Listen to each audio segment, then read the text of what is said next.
जी अस्सलाम वालेकुम गैस, कैसे हैं आप? ठीक हैं, खैरियत से हैं?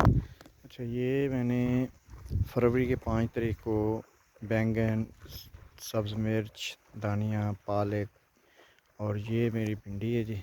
ये मैंने काश्त की हुई है। फरवरी की 5 तारीख को मैंने ये की थी। आज इनको तीसरा पानी लगाया है और साथ में खाद दे रहे हैं। पानी लगाने को ये बंदा है जी मेरा हैदर, बड़ा प्यारा बच्चा है।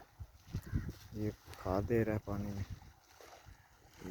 ये देखें, और इसके आगे आपको दिखाते हैं जो मैंने आज कद्दू काश किया है, आपको वो भी दिखाते हैं। आज के डेट में ना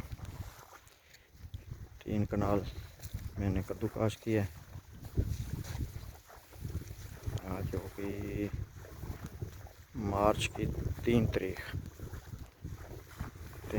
को जो है ना ये मैंने कद्दू काश किया हुआ है। ये देखें जी,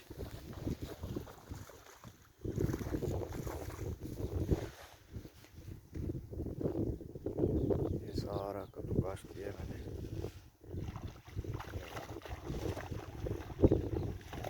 ये मेरे बंदे हैं जिन्होंने कद्दू काश किया है, आसफ और उनकी फैमिली।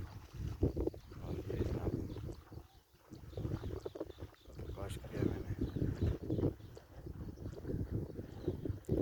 दुआ करे अल्लाह खैर करे, अल्लाह ताला खैर वफ़ी से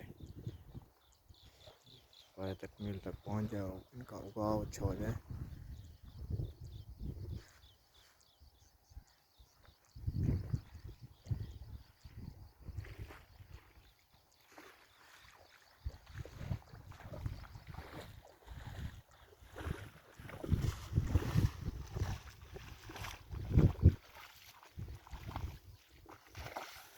ये हैदर ज़मा है,